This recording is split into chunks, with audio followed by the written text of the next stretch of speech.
Wonderful time. Good afternoon, good morning, good evening, everywhere, wherever you're joining from. Thank you for joining the community of practice in secondary education from Global Schools Forum. We really welcome you on board. We would really recommend if you would like to change your names to your name and your organization. That's always helps us easily connect.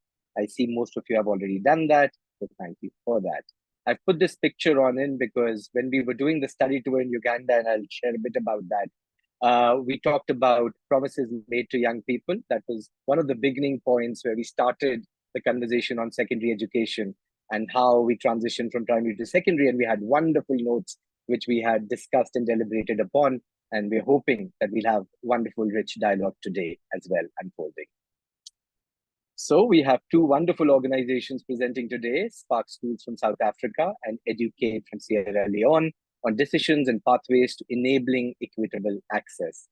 We're really grateful for your presence, and we have a 90-minute session. In these 90 minutes, I know you've been doing maybe something else before and you have something else to look forward to. But we hope that this is what you're looking forward to right now. So in these 90 minutes, if you could switch off other things and be completely present here, we'll be tremendously grateful. And we've always seen that creates the openness and that creates magic as well. We will be recording the session as well because not for every organization, this is the most convenient time, but this helps us share the video and the presentation with others in the education community to benefit from.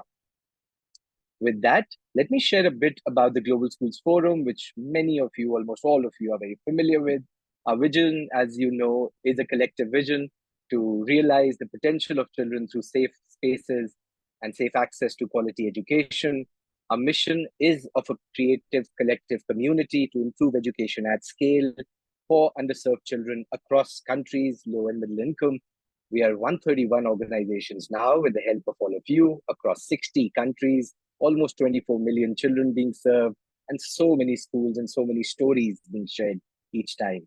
So really, really appreciate everyone's support in this journey.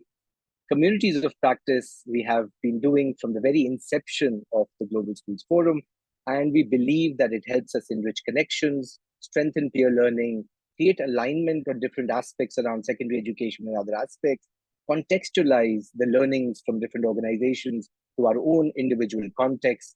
And we hope that we become a stronger learning and action network through this, build trust and facilitate openness. And together we have better knowledge to create and implement effective education solutions. We started the journey of secondary education COP much earlier, but in this year in Uganda, 14 organizations met together from 8 different countries. And we came out with a lot of discussions we had done, but one of the major outcomes we had were the themes and principles which came out. We shared that in the email as well. But this became the genesis of why we started this community of practice again, where we are trying to benefit from those who've done research, understand different journeys around secondary education, and they can benefit the community overall by sharing their learnings. So that's where we wanted to begin with the access point.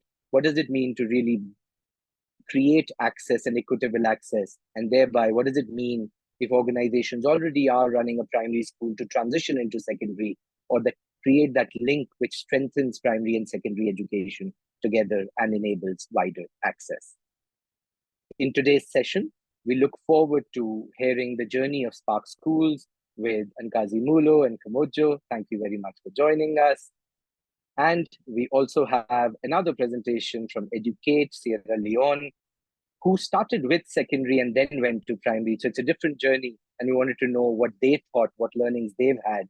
And we have today on board Mariam and Kabiru. Thank you very much, Mariam and Kabiru, for joining us. So we'll have the first 2 presentations, and we also look forward to learning from you to engage in a collective dialogue on the questions on access, contextual decisions, and systemic barriers which you may have experienced. So with that, please would highly recommend in the chat box if you could introduce yourself. It would be lovely to know you, who's sharing this space with us today and where from. Before I give it to Spark Schools, we wanted to ask you one question. You all have been to secondary schools. What is one thing you wish that you were taught differently when you were in a secondary school? We'll give a few minutes, and please do write which year were you in the secondary school, so we get to know the diversity, but also the diversity of the age group we have over here. So thank you for joining, and I'll pause over here.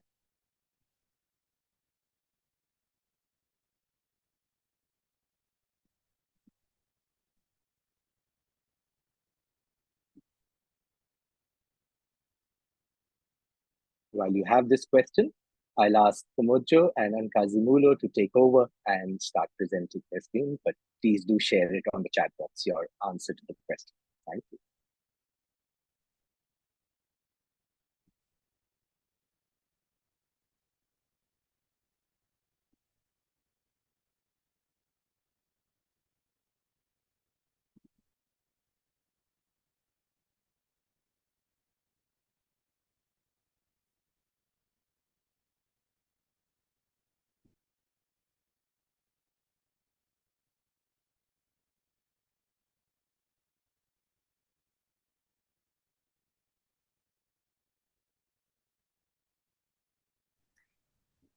Great.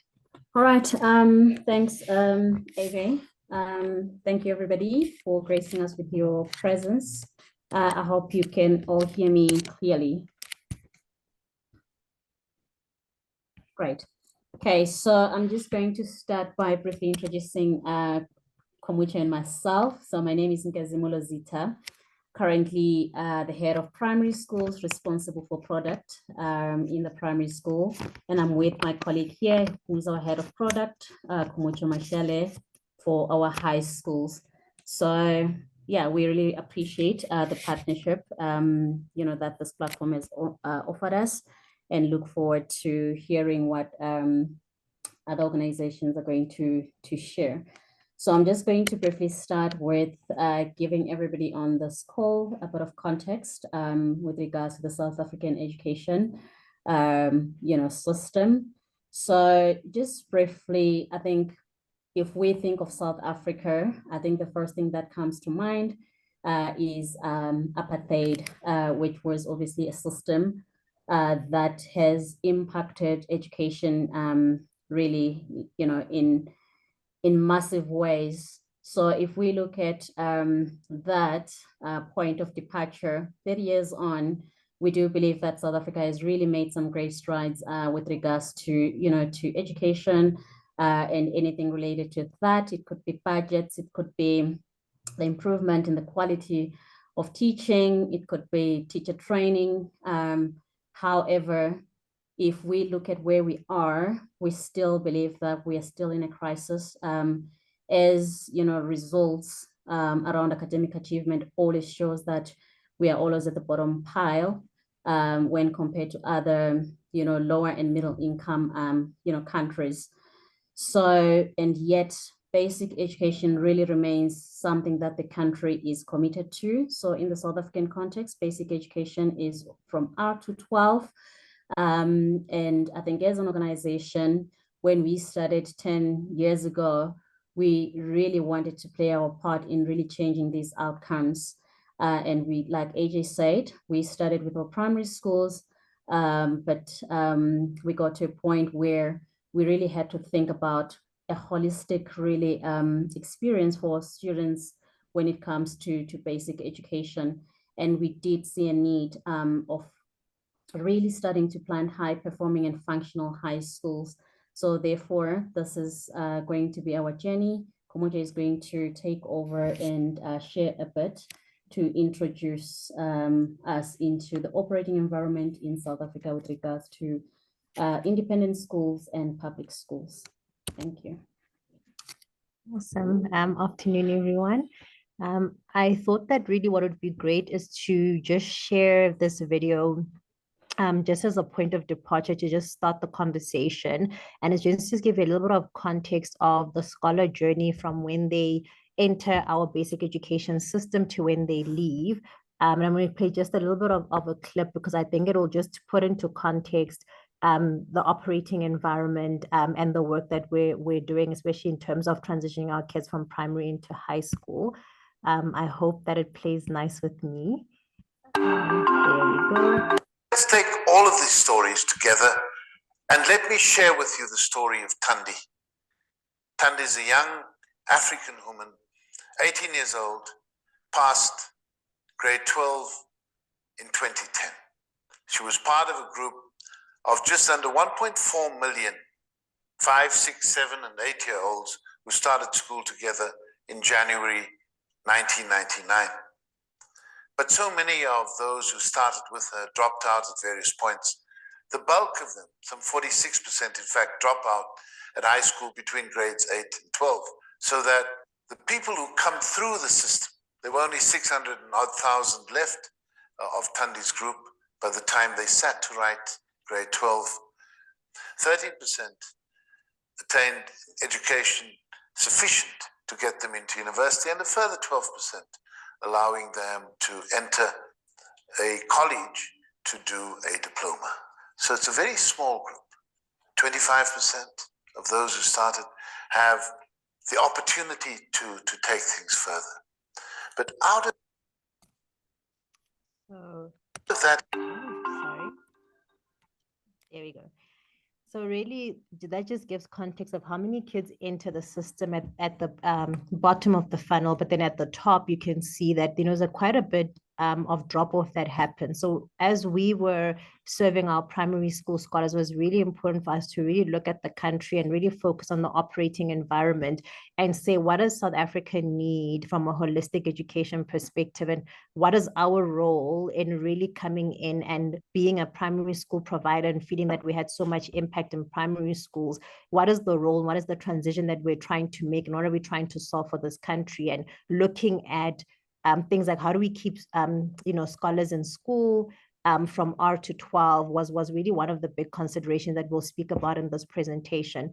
And the other thing that was really significant for us when we just look at this operating environment is there's really a supply and demand issue that's happening in our country where our state or the public institution cannot keep up with the demand. So we have way more kids coming into the system than what we can supply for. So, and then on top of that, when they get to grade 8 and 12, then we have this high drop-off rate. And that's just due to what Nkazimula said, that there is quite a lot of a ripple that's still happening from the South African past. And 30 years of democracy, a lot has happened to rectify and to try and mitigate for this, but we're still seeing a big lag in terms of the education context. So that's just kind of like the operating environment and just the context that we were contending with as an organization.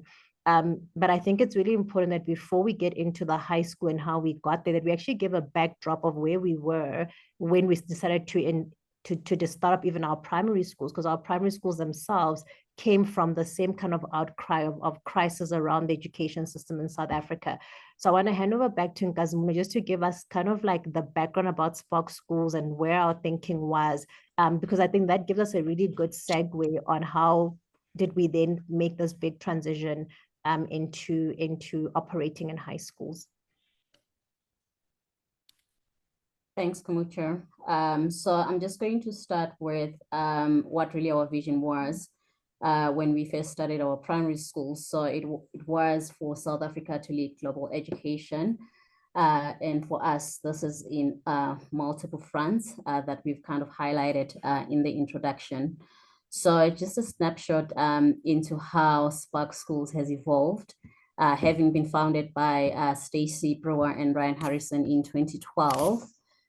We really took an aggressive approach and disruptive one in order for us to really start impacting some of those elements that we've shared that still remain pain points in our education system.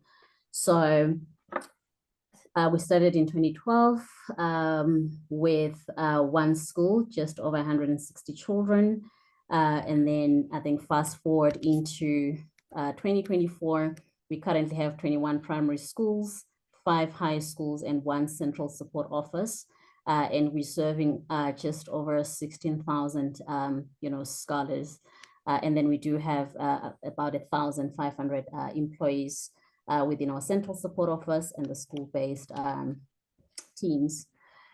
So just to give a bit of understanding on what this vision and mission meant for us.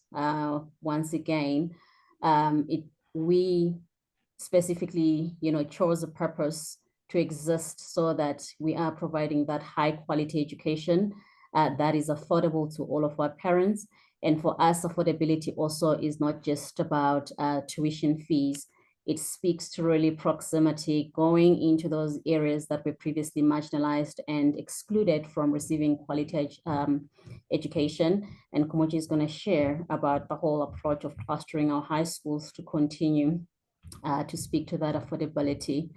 And then there was also, an area that we were very clear about, the area of keeping children motivated and wanting to finish their basic education journey from R to 12. Therefore, we were clear that we wanted to create those individuals that were persistent, take full responsibility of their education, and then in turn, they will be the citizens that are contributing to South Africa's future. Therefore, we had a goal that we said we want every Spark scholar to have an opportunity to go to university, but also to have the freedom of choice to build the future that they want in case they chose not to go to university. So that was really pretty clear for us. And then in our primary schools, obviously, we don't have a national exams or exit exams, but we were really committed to ensure that the quality of graduates that exit our primary schools allows these scholars to proceed through other levels of schooling, so which is your high school / secondary school and all the way into tertiary. So I think I'm just going to skip that slide there about the mission. I've spoken to that. So therefore, I think having seen the success of our primary schools, we then obviously once again wanted to make sure that our scholars exiting at grade 7 in our primary schools are getting that opportunity to still proceed to tertiary. So we crafted a high school purpose, which was to allow every high school scholar the opportunity to go to a tertiary institution. And I just want you to take note, it says tertiary institution, could be university, it could be a college, and sometimes it could be really something that, doesn't speak to a building as such, is providing that tertiary education. So yeah, I am going to stop here and just hand over to, to Kumucho to really share some of the guiding principles that we started kind of grappling or engaging with in order for us to successfully set up our very first high school in 2019. So really in kind of saying that let's design a high school that really meets our vision and our mission and stays true to who we are, because the way that we think about primary education, we had to apply the same principles that we would in terms of like what were we talking about when we first entered the market. So really there was a little bit of, for us that tension in designing this product, and that was really about making sure that we can deliver on tertiary education, so that, and that speaks to the quality of the product, but then secondly to deliver on affordability. And this was really linked to what we spoke about earlier about really focusing on the operating environment and really looking at the parents that we're trying to serve and honing in on what does that look like in terms of designing a high school. So in 2019, and this was based from really looking at working with our different stakeholders, our shareholders, our primary school teams, and our incoming high school team, was to look at launching one high school. And at the time it was going to launch this one high school, and we're going to really see, can we really build the results and replicate the results that we saw with our primary schools. So in 2019, we actually had one high school in the ecosystem. 2021, we really had learned quite a bit at that point, operating that school for 2 years. And there was a lot of adjusting that had to be made, evaluation and adjustment that had to be made now that we were operating in secondary school, looking at some of the assumptions that we had made from working with our primary school and transferring them to high school, and really kind of iterating that product to say, okay, here are the things that are common to both, and here are things that are not. And that was quite a big learning. And by 2023, We then opened 2 more high schools in Gauteng, and we opened 1 in the Western Cape. So really broadening our geographical reach. But at this point is because we had time to really look at the first high school and really look at the results that we were producing there, and really feeling confidence in the organization that we can really continue to deliver on the promise that we make. And that promise for us is always clear. It's really about delivering quality education and developing affordably for our parents. And this year we were lucky enough to open another high school, then, giving us the 5 portfolios in the central Gauteng area.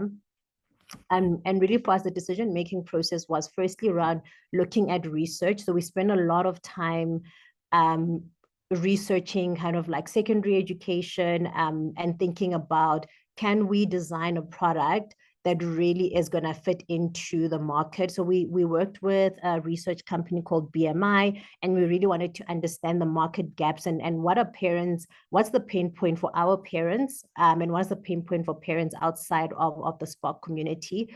We then got some community feedback, and this was engaging with, again, existing parents, but also importantly, kind of engaging with our current grade 7 scholars as well, to say what is their expectations of a high school, what do they want a high school to deliver for them, was really important for us. And then there was the strategic alignment with Spark, because as Nkazimulo said, when we started off this journey, the heart was really to impact primary school scholars. So then we really had to go and evaluate, is the strategic alignment between what we're trying to do in building high schools to the overall strategy of the business, because we're almost taking on a different pathway here to the original. The second part for us was, how do we really make sure that we really bridge this quality gap? And this for us was to make sure that we know that when our kids come in from our primary school into our high school, we really have a transition plan for them. And Gazman and I are consistently refining that transition to make sure it's the smoothest transition that a scholar can have. But we do have external kids who are coming in from other primary schools into our high schools. And how do we make sure that we create a seamless journey for those scholars? And that's kind of been really, it's still something I think we're working on year on year, because it's quite a difficult one to bridge. We talked about what will our approach be. So how do we make sure that in terms of our consistency of teaching, that we were very happy with what we're offering in primary school in terms of our approach to teaching and learning. How do you make sure that when you have high school kids in front of you, people don't change their thinking about the care that has to go to that scholar, the amount of thinking and planning, the amount of parent engagement? How do we keep all of those quality elements that are so true in our primary schools, true in our high schools, and really thinking about the fact that, it's about creating a holistic educational pathway. So ensuring that continuity from R to 12 really is the same. How do you create that consistent experience? And we don't really have much time today, but we, at some point, if anyone is interested, we'll really unpack. Oh, sorry. Ooh, I'm going ahead of myself. We'll really kind of also unpack kind of the NPS results. So we send an NPS survey to our staff, our parents, and our scholars, and we measure out their satisfaction from when they enter the system to when they leave the system in 12. Because it's really, really important to say, how do you consistently sustain that from R to 12? So just to give a snapshot of, really, this is directly from the research that we got from our partner BMI, when we were researching, like, really, what are the factors that parents look at when choosing a high school? And really lucky for us, we found out that, the factors for primary school and high school were actually quite similar.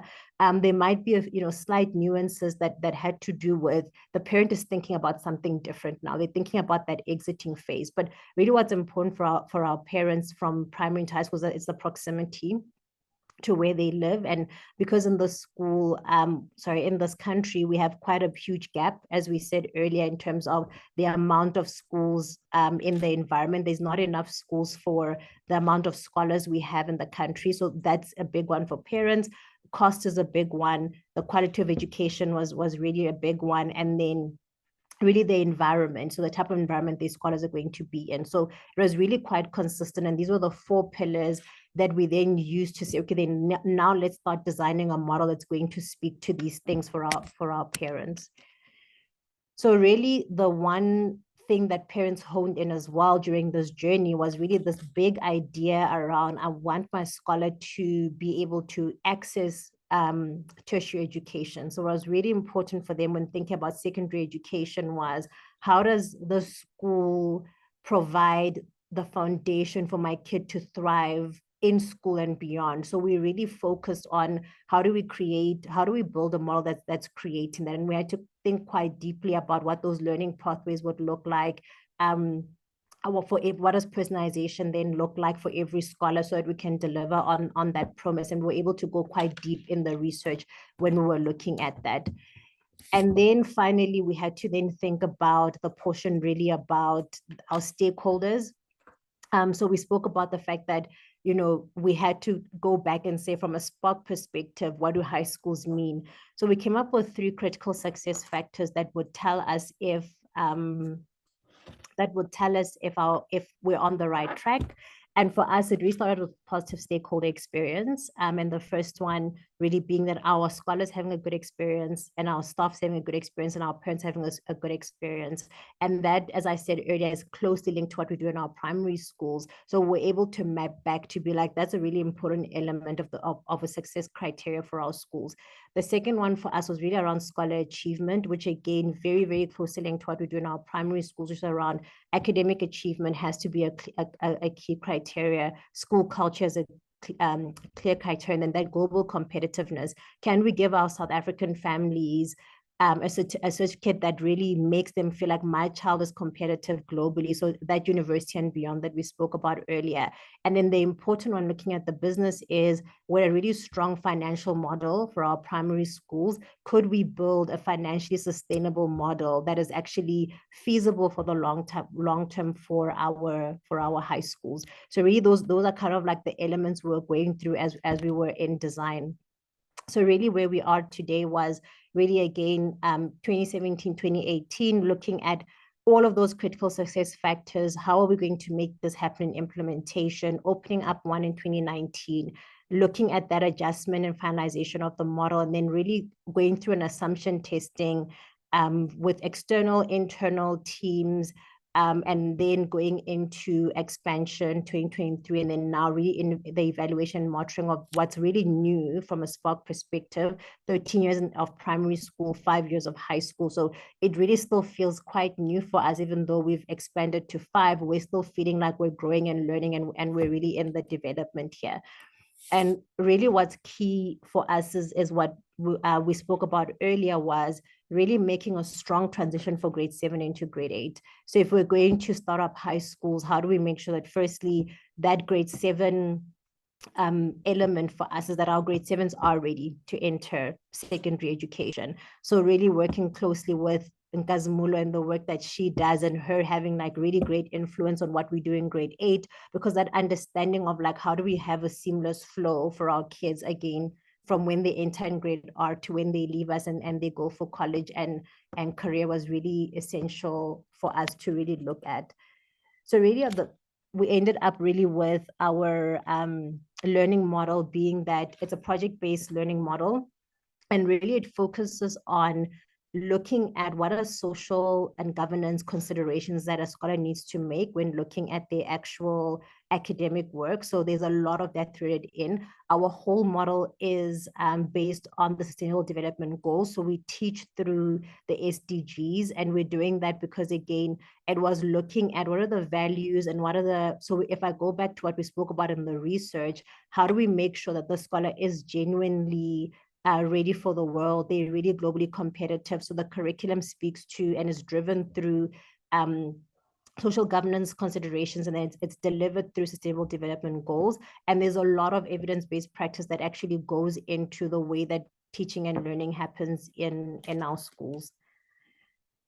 So really, if we navigate really the technical inputs and the mindset that we had to take, and even the mindset shift that we had taken as an organization when we got into high schools, was really about how do we make sure when we talk about access, I'm actually going to ask Nkazimula to actually jump in here, because this is kind of like some of the work I think she pushes us as an organization to do a lot, to be like, when you talk about equitable access, what does that actually mean? Because it really has a broader view and vision for us. So I'm going to just ask her to take that portion, and I'll jump in around, well, actually jump in the next slide.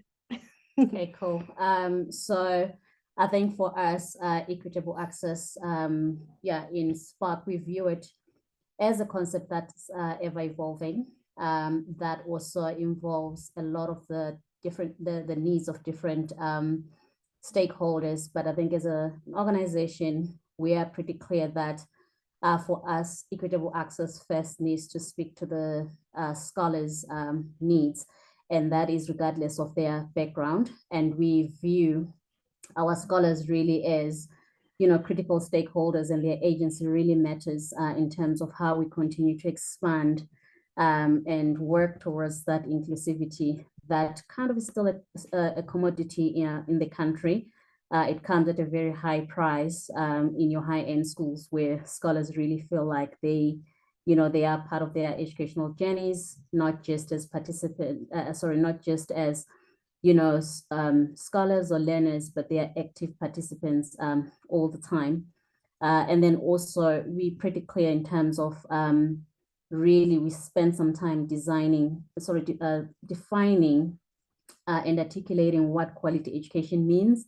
I think we'll know that different organizations focus on this, but for us, we had to link it to those sustainable development goals. We wanted really to make sure that our scholars, whether you exit with good academic grades or not, you still are able to impact the world, participate in solving the challenges of the world.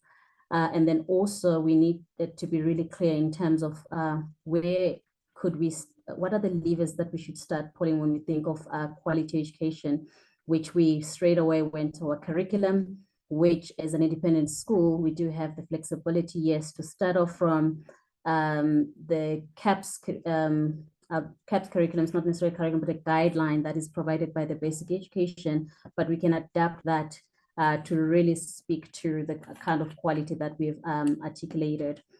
And then just lastly, I think for us, agency is really, really important in our high schools. We really are always conscious of scholars really being the individuals that are leading that, really taking charge of what subjects interest me, and be continuously making tough business decisions to be able to accommodate that, because the country already has about 25 subjects that are provided, and sometimes our scholars request subjects that are out of the scope of what the government provides, and that is also something that we continuously have to engage with. So basically, in a nutshell, Scholar Agency for us leads our high schools. I'll hand over to you, Kamucha. And really, the other kind of big things that we had to think about and bring the organization along here for us was really about infrastructure. So if you look at our primary school spaces, they were purposely, designed a particular way. But as we moved into our high schools, we had to now think about, what does the physical spaces look like? Do the physical spaces really accommodate and foster growth and inspiration for learning? Going back to what we said earlier about, we're really invested in keeping scholars in school. And there's a lot of work that goes into keeping them into this value chain, because the scholars that we serve, if you look at our demographic and the scholars that Spark serves, they're very similar and come from the same background as the scholars that government serves. So we peg our cost to educate against government. So we're always pacing against what it costs government to educate. Therefore, it's like, our scholars are the same. So keeping them through school is really important. And we think that really the infrastructure, investing in our facilities, investing in always thinking about what are we doing to better inspire and motivate our scholars was quite a big one. And then for us, it really spoke to something Gazmo spoke to all of us earlier, just about like, we have a really young democracy, and that has had quite a big impact on the curriculum. Well, firstly, the policy space and regulation space in the country. There's also been quite a bit of emphasis on it's a dynamic changing space. It's ever evolving, it's ever changing. Sometimes it feels like the country's doing it for the first time, but in truly we are. It's 30 years of having this education system in this way. We really also had to make sure that we can shift our organization out of the primary only mindset and to actually embrace the complexity of secondary education from an organization perspective. And then for us, it's about making sure that we can say to our internal teams and external and our families and external people that really the transition to secondary education is a commitment to the long-term impact that we want to make in this country. Cool. I think we'll stop there so that we can open up to some questions. Thank you, Kamojo. Thank you, and Kazimulo. I know it's a hard task. There were many questions, and you wrapped it up beautifully in 20 minutes.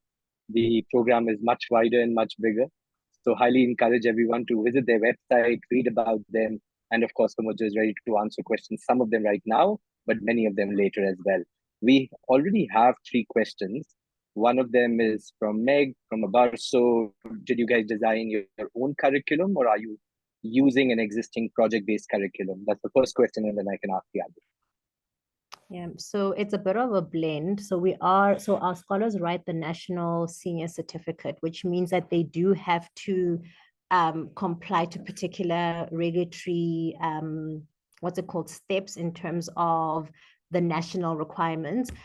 So we do have a mix. So we have an internal curriculum team where there's a good mix between our own design and what the government requires. So we try to make sure we stay on the line of what do they require. But for the most part, we follow the CAPS policy, but then everything else we design in-house.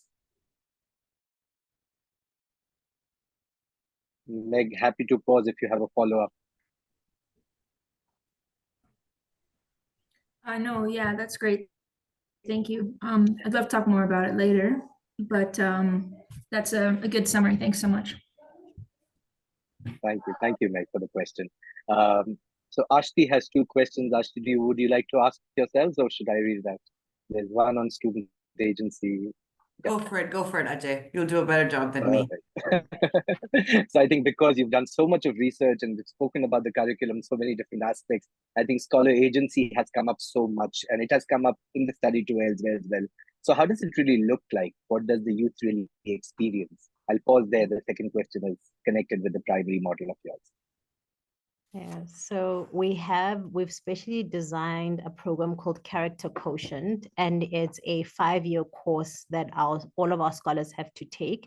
And the course is specifically designed for a child who's in 13 to 14, and what does agency look like for them? And then it grows with them until they're 18, 19, and they exit. And we actually assess for these skills. And one of the skills is actually I'm an agent of my life, which talks about what does it mean to have agency, what does it mean to practice agency. And without going out about it too much, I think the basis is that we actually had to go and design and build a curriculum that teaches kids the skills so that this can actually be implemented in our schools. So yeah. And Sorry, please. Yeah, and I think really the overarching principles of that character quotient is how do we make sure that scholar voice impacts their experience in school? How do we make sure that their interests are represented, and how do you make sure that their choice is incorporated? Because like I said, sometimes it's very tough as a business to juggle really the actual needs of scholars and the needs of the business. So yeah, and I think as well, that's why that NPS survey that we speak about, we do send an NPS survey to our scholars, and they do actually rate us on a couple of criteria, and it's honestly helped us a lot in the designing of the high school. Most of what we see as our high school model today was designed by our first graduating class, who actually came out of matric last year. So is really working hand in hand with the scholars to build the school they want to be in. We actually have a presentation from Spark on character quotient. They were the first ones to present on secondary education COP, and second time here. So we'll share that with the slide deck. along with the email as well. We have a That would couple of be great. And questions. actually, I think Pankaj Yeah. had a follow-up question, Ajay, connected to that. Sure. We have a couple of questions. Landry has asked on the uniform. Does a uniform matter? How does it make a difference? How does it change perceptions or mindset? If you want to add your thoughts on that. Yeah, so it was actually quite interesting. And during the what's what I'm looking for, the focus groups, because when I sat in a few of them as like silent participants, really to just try and understand and unpack this uniform thing. For parents, it's really important. Either they want it to look as traditional as it did for them, because it gives them this perception of schooling, or they want it to be completely different. And if you look at our uniform, it's actually quite different to what we have in South Africa. It's a little bit more on the, I'd say, it's like formal casual a little bit on the uniform side, but it's a big it's a decision factor for parents. We can't, and I think it's related to how their education happened. And what they perceive as quality is linked to the uniform that the scholars wear. But for us, it was linked to affordability. So we looked at uniform as, how do we make sure that the uniform we choose remains affordable? Because one of the values that we have in our schools is we want to make sure when every child is on premise, that that we level out the playing field. So in terms of whether it's shared resources that we give, in terms of the pricing of uniform, the type of uniform that we chose, that was kind of like our decision factor, but it really is quite a big one it shows in the ratio that's quite a big one for parents. Annabelle would like to invite you to ask the question, given that you're also working in South Africa. It would be interesting to hear from you. I was curious about the equitable access and that matriculation from grade 7 to 8 at Crystal House. Our school up until now has really just been our same students transitioning from grade 7 and continuing in grade 8. Now we're expanding and doubling the size of our high school. So we're bringing in external candidates to join our cohort in grade 8 and, every year for the next, 5 years. And so we're really grappling with this, to what extent are we trying to find students who already meet the level of rigor that exists at Crystal House and still attract the students from underserved communities and high poverty settings that it is our mission to serve, versus how much should we be screening for really promising grade 8 students who can really excel if we offer, potentially some remedial type courses to help them catch up to the level of rigor that our students who started with us from RR. So yeah, I'm just curious, any insight or learning that you all have had. So it's a really great one. And I think it's been really like some of the biggest work that I've worked on with Chelsea, who's actually on the call, who's our product lead. But so we don't screen at Spark for any of our scholars. So we don't do any screening from whenever the scholar enters. We don't do any pre-testing. But that comes with the challenge that you're speaking about. We do find kids sometimes who are 2, 3, 4, sometimes 5 grade levels behind where they should be. So when we do our initial benchmarking at the start of the year, we do find that some of the external kids could be reading at a grade 3 level, doing math at a grade 2 level. So it becomes a challenge. But we designed a special program in our innovation hub that really speaks to kind of how do you intervention, remediation, and the design of the timetable for those scholars looks different, because we had to design a timetable that allows them to go through our catch-up program, but also allows them to still integrate into the grade 8 program. So there was a lot of work as we got all of our external kids, a lot of work that we had to do on saying that the learning journey has to look different. And it goes back to that personalized learning pathway. So we're at Spark, and I think someone asked this question, the personalization piece is like really big for us. So every single child has a personalized learning pathway. And if your learning pathway is telling us particular things, and I'm overly summarizing here, but basically it's really about creating that personalized journey. And then it gives you a different type of timetable, and that timetable routes you into a different program and really it's about catch up and intervention when you're in that program. And with the idea is at least to make enough gains at the end of the year, the scholar becomes, at least in our definition, proficient, which is we have an our internal measure of proficiency. And yeah, but it is quite a difficult one. And I think it just needs, the only lesson that I'll say, it needs a special, you need to think about designing something different within your existing school rhythm that's going to actually create the space for the scholars to catch up. We'll take the last three questions on the chat box and then follow on with the educated. But you have other questions you can reach out to Kamocho and Kazi Bolo. Given that BRAC works across different countries, this question reflects what they do as well. Who are the stakeholders you had involved in the curriculum development? Do you have a buy-in from the government on that? Just repeat the question. The buy-in for, so I can say, so we do 100% have buy-in from the government because we do work with our subject advisors. So for us, because we are writing the National Senior Certificate, which is provided by the government, you do have to regulate with particular bodies, whether it's Umalusi, who's the accreditation body, or it's the GDE in Gauteng, and then the Western Cape district managers and subject advisors who have to sign off on the curriculum, and they have to sign off on what's it called, the annual teaching plan for the scholars. And then also there's moderation that happens at a district and at a provincial and a national level for those scholars, sorry, for all of our schools.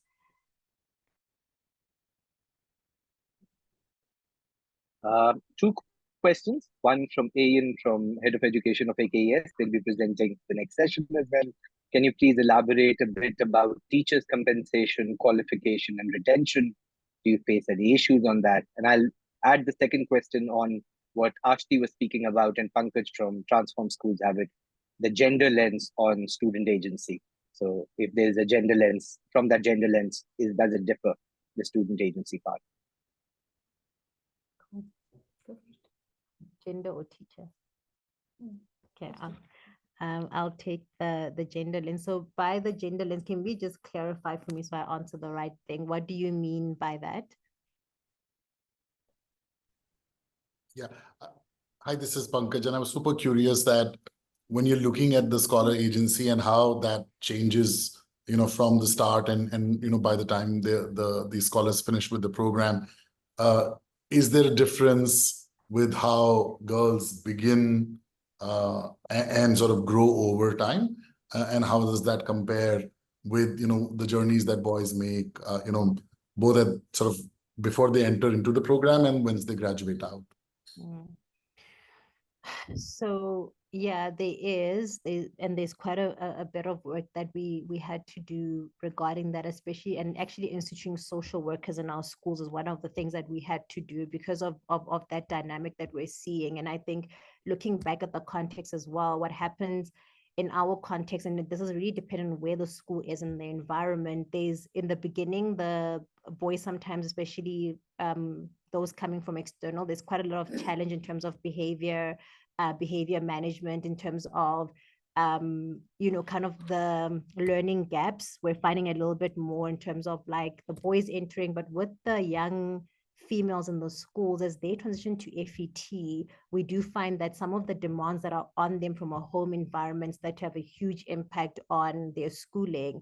So there's a lot of work that we've had to do internally by actually employing a social worker on each of our properties to map out all of that and actually work with the issues that quite arise. But it's not a general, it's very hard for me to generalize and say, this is kind of the gender lens, because depending on where the school is, you actually find that the dynamics is quite different. So we're operating 26 schools in very different contexts and very different communities, and the challenges for each of those of those genders and the roles, actually it differs. But that's why we have people on site who are actually meant to work with families and work with communities to make sure that we can actually help our scholars in and through high school.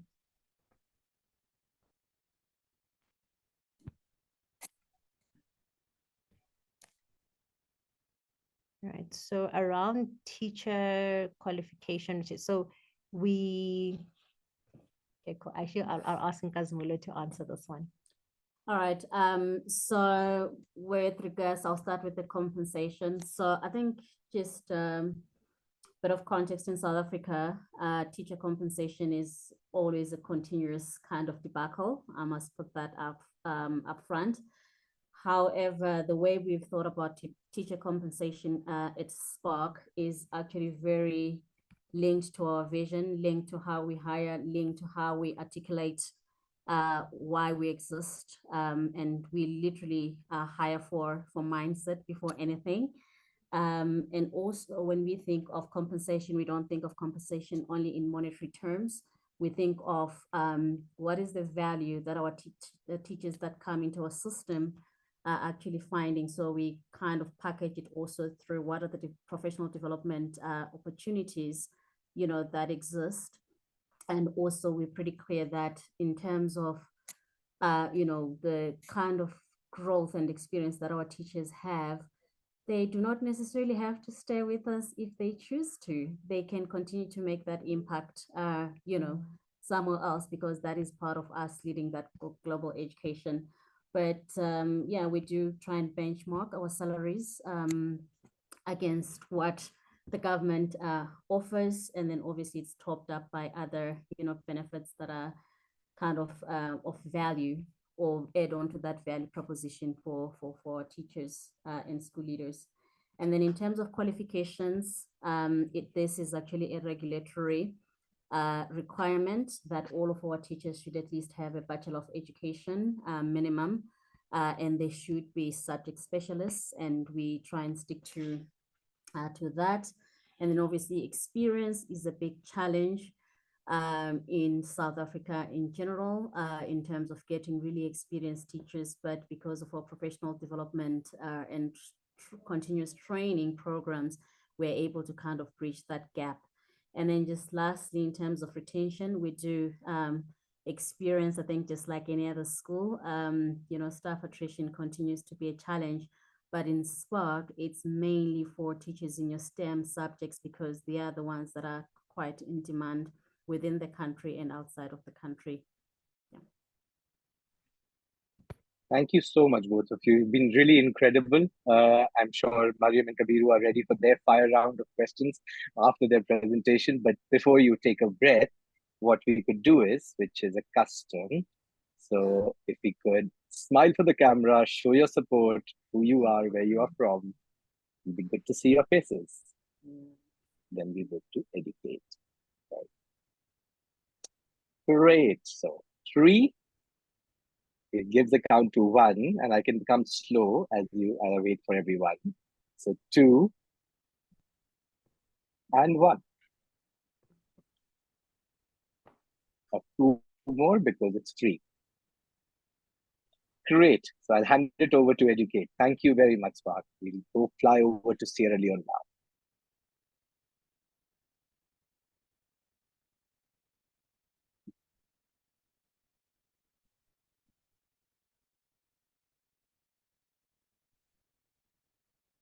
Good afternoon.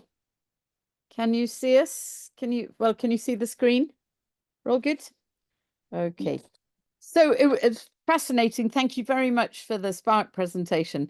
So many similar issues, but it's quite funny to see some ways we've had the same thoughts and many things that we've sort of gone in different directions to solve similar problems.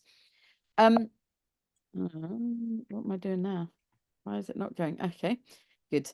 No, you'll see we've just got various photos as we go through. So whereas you started with primary and went to secondary, we started with secondary and went to primary later. That was because when I went out to Sierra Leone and to start our first school, and I'm secondary trained, so it was opportunistic, and because that was where our sort of expertise lay. also, our vision is of a dignified, democratic, globally engaged Sierra Leone where poverty is eradicated by educated citizens. And there, while even going from primary to secondary, we're not going to get there. We were really clear that everybody seems to be looking at primary, and if we don't start looking at the secondary, you know, it's not enough to achieve an educated population. Primary is a very necessary part, but you know, if everybody looks there, then we're not going to achieve our vision, but also we're not going to have a functional Sierra Leone. And we started with junior secondary. Very quickly we had youngsters who then needed somewhere to go to secondary, and then eventually we moved back to primary, and that was because yes. So the team expertise was originally more secondary than primary. Foundational learning is crucial, but it's not enough. And then to move into primary, it was because the opportunity arose. I had a chief in a village I used to visit that would just endlessly say, what are you going to do for our kids, Miriam? What are you going to do in our community, Miriam? And so there was this sort of like, okay. And I bought him some blackboards and some chalk for the 6 primary age kids that were not going to school. And I came back and they were 12, and I came back and they were 28. And every time I turned around, he'd added. And it was sort of, so it was just sort of opportunistic. But we were very willing to do that because in our secondary schools, we were finding, so I started in 2000, that was just towards the end of an 11-year war. So we'd had the rebel war with thousands and thousands of kids dropping out of school. Their schools had been burnt down. Their parents had been killed. Whoever was paying for their education had been killed. They were sort of just, the education system was completely in crisis. And so actually getting kids into secondary school with the basics in place, so that they could read and write, so that they could you know, were basically literate and numerate, was a whole problem in itself. This is our junior and senior secondary school in Freetown. So with everybody waving. So Ajay sent me a bunch of questions, and so these are my responses. We were extremely frustrated. We would have kids come to our sort of assessment sessions. So you said you didn't do any pre-test. We would do an entry exam, not really to say you're admitted or you're not admitted, but to say at what level are we going to be able to admit you, so that we can see what you need. And it would be heartbreaking because you'd have kids who really wanted to go to school and they would fill the page with absolute nonsense. There were shapes. There would be an A in there, or, you know, and this sort of heartbreaking situation where they were desperate to be at school. They were secondary age, but hadn't had what they needed in whatever primary experience they'd had. Some had been to primary school and had still learnt nothing. Some really hadn't been to primary school very much because of the war, because they were taking care of younger siblings and all of that sort of thing. But it was this sort of complete lack of readiness for secondary. And so we started thinking about, okay, well, obviously when they came to us, we have our mechanisms. So you talked about having an integration program for year 8 kids and having a sort of remediation on the side, and then they were sort of backwards and forwards. Our way of addressing this crisis was, we have and we still have it, entry-level classes where they learn to be part of a community, a learning community. They learn to be part of a community, and then basic literacy and numeracy.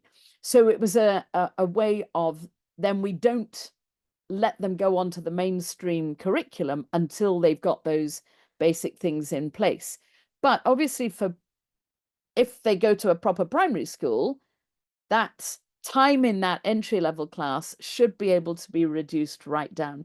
So anybody coming into an EducAid secondary school spends at the very least 2 weeks, but probably closer to a month or two, and some to 2 or 3 years, where they are learning to learn, where they are putting the basics in place. And every 2 weeks, they get the opportunity to be assessed and to be promoted into the mainstream class if they want to, but they need to have sort of completed a series of tasks, demonstrated a level of confidence.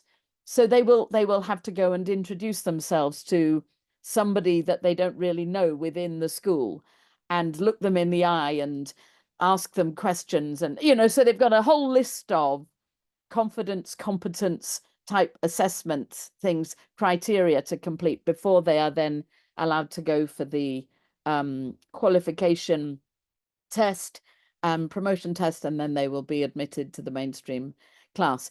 But that was the consciousness that we went into primary with, as like the primary schools are not doing their job. And in Sierra Leone, we've got so many kids going through and even leaving senior secondary, and without being able to read and write properly, without being able to generate their own sentences and what have you. And just, I mean, there was a riot in one district one time when they were not allowed to cheat because they were tightening up on the exams, and there was no other way for them to pass. So what do you mean we can't cheat?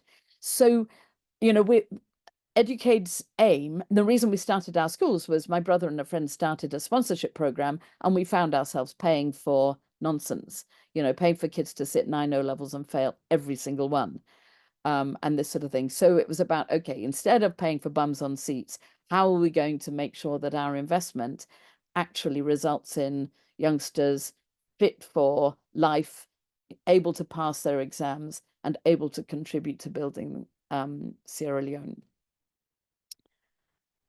So our remediation strategy, I'm losing all there, for transition to secondary, they go into this entry-level class, they learn how to learn, they learn how to be part of a learning community.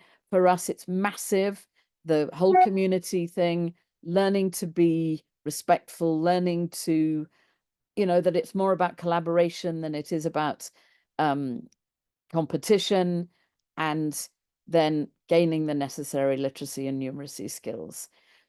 If you don't have those literacy and numeracy skills, you have only got one way to function in secondary, and that's to copy. What we call book flop, head left empty.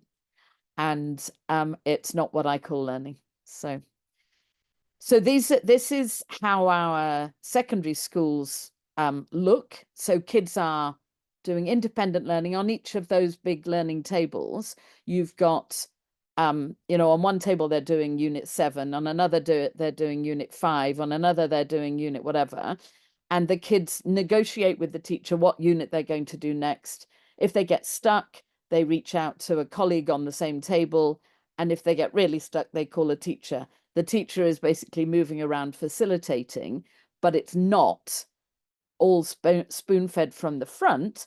So that means that kids can be drip-fed into the mainstream classes at any point and just start on their own personalized journey. And you're not saying, oh, right, okay, the class has moved forward now, so you can't join now, you're going to have to wait a year or even wait a term. They can come in at any point and just start on their own progress through the mainstream courses and subjects. So when did we envisage running a primary school? As I said, when the opportunity arose, and when we realized that we could really dig into what an effective primary school in this context might look like and role model something different.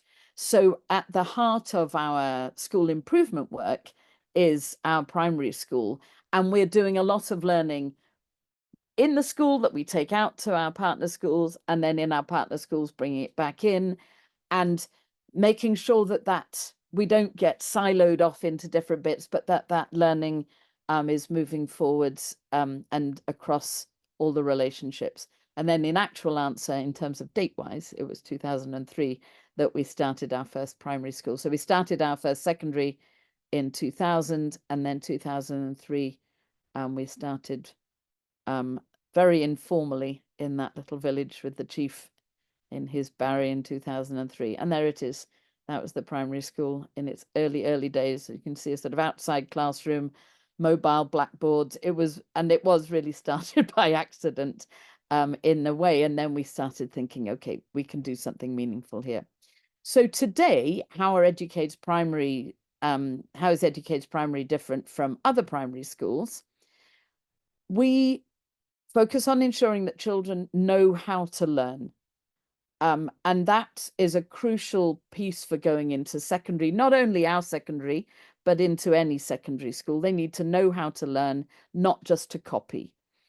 They need to know how to be part of a learning community, have those literacy and numeracy skills for independent learning, understand their education in the context of a values framework, by which I mean there is a massive sort of movement for, like, your education is about making money. It's about, and I get that in poverty, you're going to want to be escaping poverty, but that's all it is. And I don't know if you know the Paulo Freire thing about the sort of education cannot be neutral. It will either be challenging or reinforcing the status quo. And if the status quo is the haves have and the have-nots have not, either you are educating kids to go right, and that's how it should be. So if you're down here, you better try and jump camp and get into the haves camp, or you're saying that's not how it should be. So you're educating to try and get to equality, and saying that oppression dehumanizes both the haves and the have-not. Oppression dehumanizes both the oppressors and the oppressed. And that's a big challenge. But if we don't get that with our youngsters, all we're going to do is have people that will use their enhanced skills and qualifications further screwing the country. So it matters enormously to us that they get it, that this is about values. You know, you want to go fast, go on your own. You want to go far, let's go together. You know, my progress should not jeopardize yours. We talk a lot, we steal from South Africa and talk a lot about Ubuntu. And you know that our humanity is incomplete if it's not in community. And if my humanity or my progress sacrifices yours, then it's not progress, and so on. So that's an enormous part of what we're trying to do, both at primary and at secondary level. After secondary, when we're supporting youngsters into tertiary, they've got to show that those values are ready, and that they are the sort of people that are going to use their education to serve the country, to build rather than to just, you know, to build the community rather than to just build themselves. Whereas I think, Spark, you were talking about your students are promoted from one class to another really by age group. I might have got that wrong, but ours, it's very much, you know, we do other things by age, but we do what class you are in is based on how much time you've spent in school and your mastery of particular, you know, literacy and numeracy skills, rather than of you know, you're 6, so you all go in there together. There'll still be a range, but and obviously part of that learning community is learning to teach is a very important part for us of the learning to learn, because your best learning is done when you're teaching. So that whole system of sitting around tables where they're supporting each other, so that the greatest way for them actually to consolidate their own learning. But we're trying not to have too enormous a range, particularly in the primary school. In the secondary schools, sometimes it can be a bit broader, but you would move forward based on how much of the syllabus you have mastered, rather than how many years you've been alive. The other thing is that although the lower primary would be much more about, it's like the entry level to secondary, where you're building the skills, where you're learning to learn, where you're learning to take turns, where you're learning to play nicely together, all of that. The upper half is much more like those sort of the group learning, where I've got my own sort of plan, and Ajay is on my table with me, but he started on Unit 2 a couple of weeks ahead of me. So if I get stuck, I'm quite likely to call Ajay. And he's a way faster learner than me, so I'm sort of plodding along a bit. And then we've got Kabiru, who's next to me, and he started at the same time with me, but he's much faster too. But then we're sort of working a bit together, a bit independently. And once I'm ready, then I will do a unit test. Once I've done the Unit 2 work, I will do a unit test. If I get 70% or above, I can then negotiate with the teacher to do a different unit.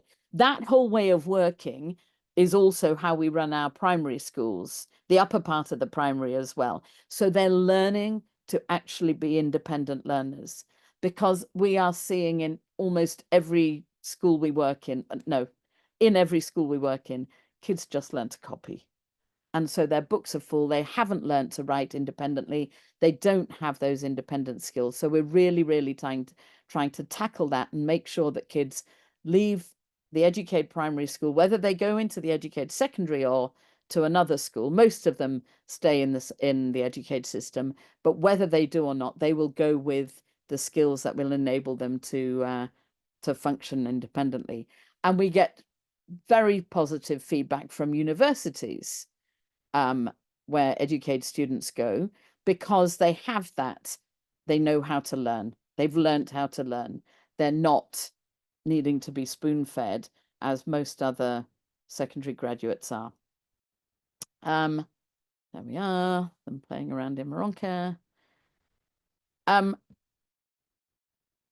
So just as the statistic that I think jumps out at the moment that tells you how terrible the situation is that under 5% of our 10-year-olds are reading and writing at grade level. You know, that's a devastating statistic to be looking at. And so we are really trying to have an impact on that. Obviously, not just within our primary school, but we work with so 300 or 400 now partner primary schools, where we are trying to bring our ways of working to that, so that more and more kids are leaving primary fit for secondary.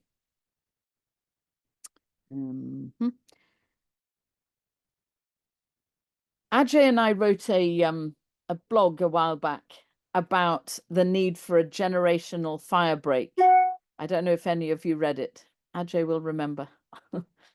And we talked about how in education, from generation to generation to generation, we just pass on the bad practices. And I sort of characterize the two areas of damage, if you like, being antagonistic, if not hostile and actively violent relationships, and teaching for teaching. You know, I did my bit. I taught them, bloody stupid kids. They still didn't get it. But not actually taking any responsibility for the lack of learning. And we're saying after the fire break, you know, forget tweaking a little bit around the edges. That's not going to cut it. We've got big problems. So we need a fire break. And after that fire break, we need respectful relationships, and we need teaching for learning. So those are the things that we're trying to sort of really model. But back to that thing there that I was saying about with the values, that's key for us, that we are really focusing with our kids on building whatever they're building in their other learning, their academic learning, on the foundation of the respectful relationships. One of the things that I think all the statistics show is that jump from primary to secondary is a danger point. And so while we're not able to actually do through schooling, we're trying to get as close as possible. Kabiru, are you able to come in now and take us through the rest of this? Yes, thank you, Miriam. Can you hear me? We can. All right, thank you. Of course, as you said, we've moved a long way. Of course, we're celebrating our 30 years anniversary as an organization, and I am one of those who benefited from EducAid starting from the very beginning and moving to the ranks of being a school principal and working with Miriam as the program coordinator for the organization. Of course, when we look at transition, being a school principal, one of the things we do to ensure that our pupils, especially those from our primary school, transition effectively to the secondary school is like having a similar way of learning, like from the upper primary, those who are doing their final exams, which is mostly the NPSC. So they have like very similar ways of learning to the secondary school in working independently, like you've heard from Miriam. In EducAid, we do train our learners to actually have the independent way of learning, getting them ready. So that's why even in universities, we get feedback from lecturers and authorities about how EducAid students do move forward, even without lecturers. So we start that right from the primary schools and we move forward. And of course, our primary school pupils do visit our secondary schools. This is in a way to get them feel confident that yes, they not just live in their environment. So by the time they try to adapt to the ways of working in the secondary school by doing those visits before the transition, they'll feel more comfortable in the secondary schools. So they do visit our secondary school in rural. And even for pupils from other primary schools, we do encourage them to visit. Of course, another thing is whilst waiting for the exams results, because sometimes in Sierra Leone, once the primary pupils are done with their exams, there is a gap in between for them to sit at home waiting for the results. And they will start like work on secondary materials in the primary school side. Between that gap, after doing their final exams, their final primary school examinations, they will start working on those materials. That's kind of in a way to get them familiarize themselves with the learning material, so it will not be like a shock once they get into the secondary school.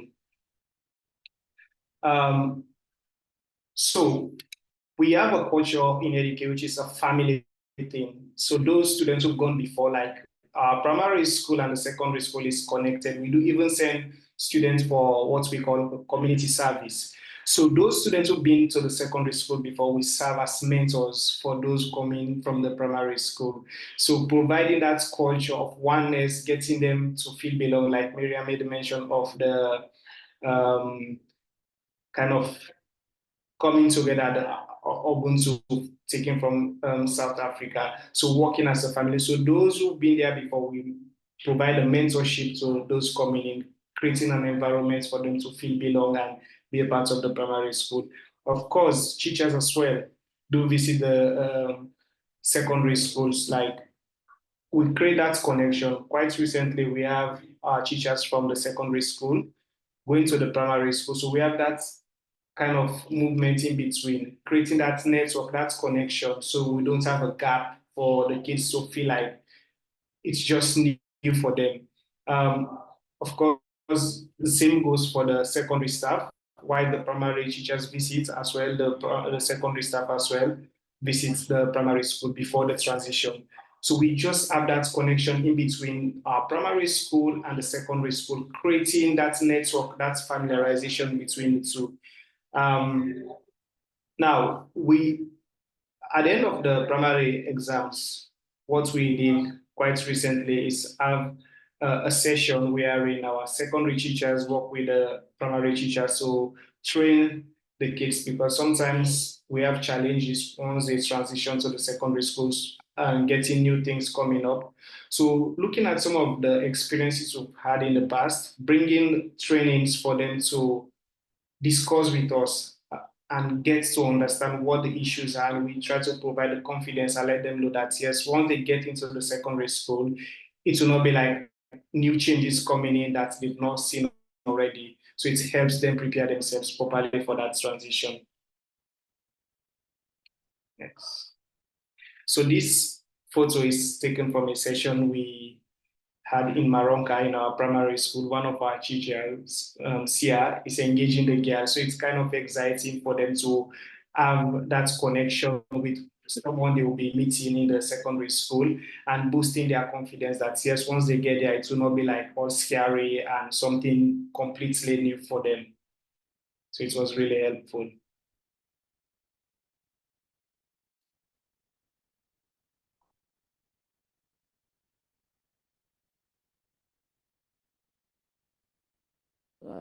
You're muted, Miriam. Sorry. I think we'll stop there. Ajay, I'm not sure where I've got to on time. But if there are further questions, do let us know. Thank you very much, Mariam. Thank you, Kabiru. And Kabiru has had, as he expressed, he has been, I wouldn't say a product, but he has really journeyed through EducAid throughout, and then, become a teacher and a coordinator. And this is a beginning of a very fabulous journey. So you can please reach out to him, take his personal interview if you want. There's a lot to learn. And there is a question by Meg, and a couple of questions. Meg, you've also resonated that there's a similarity between your context. So maybe if you want to share that and share those questions.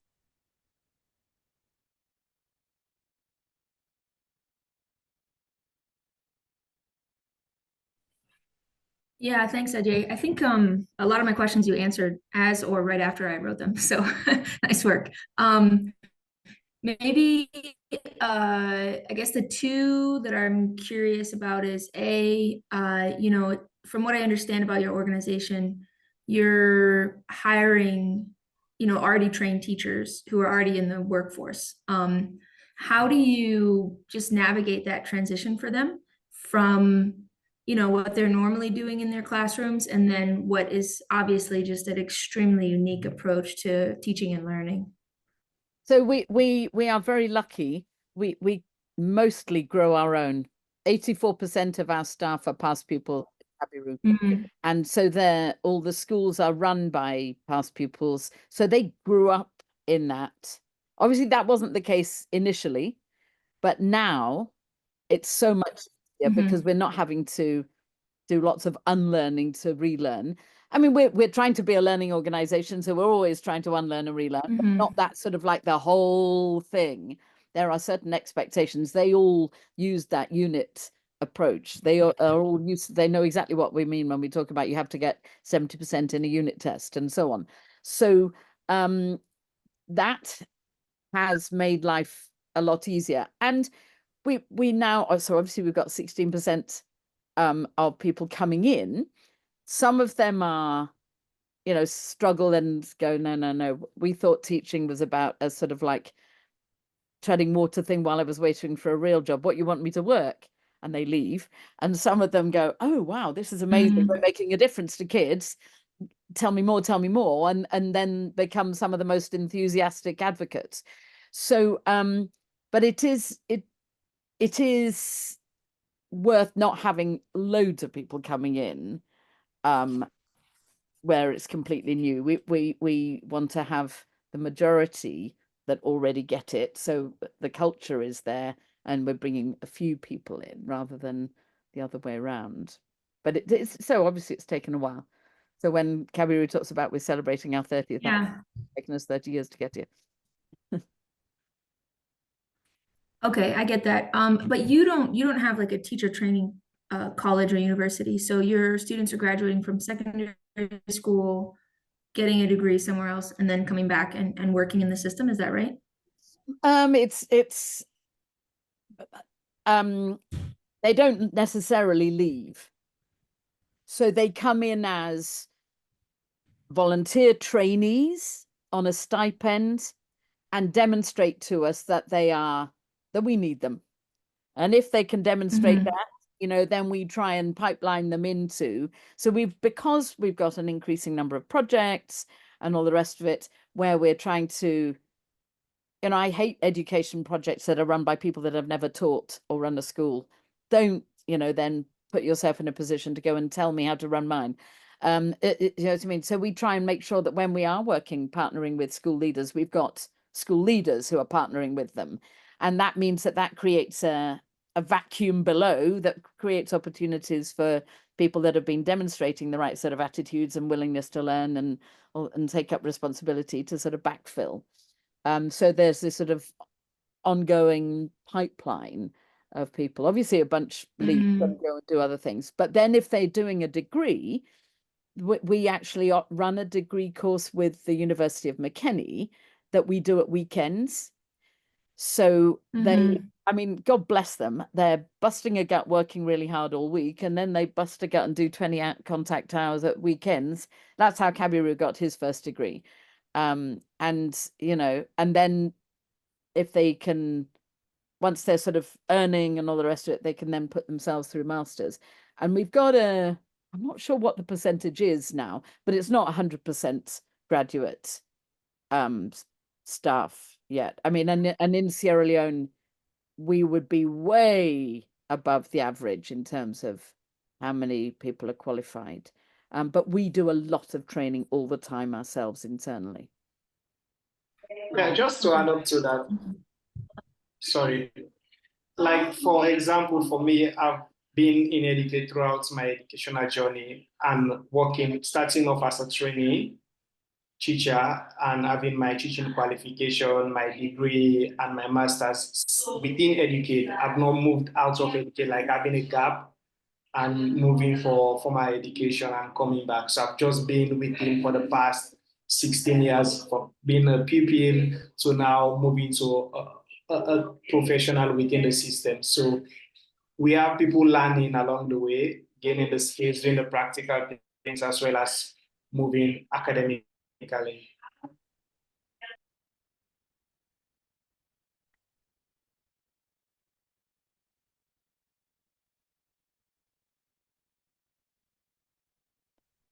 I'm just noticing a question here about urban versus rural. So we have one junior and senior secondary school. The photo I showed at the beginning, that's in Freetown, so urban.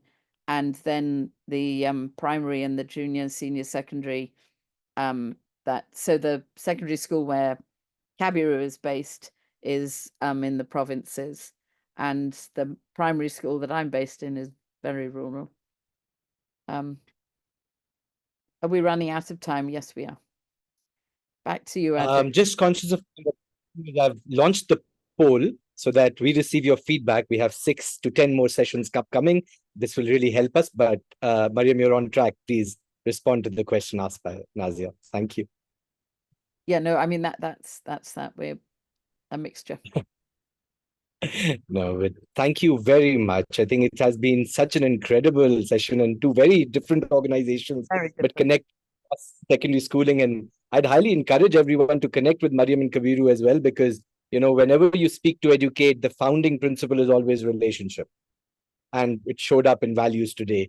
And of course, across both organizations, there's a lot of thought, there's a lot of research, there's a lot of understanding of the context. And we're really excited to take these series ahead. We've already shared upcoming sessions about the next snapshot, but we will share the key takeaways and the recording of the session, as well as more information about what is upcoming. So thank you for your time. As you drop off, please do share your poll and your feedback, and then we would be happy to continue this journey with you. Thank you, Ajay. Thank you. Thank you, and Casimiro. Thank you so much. Bye.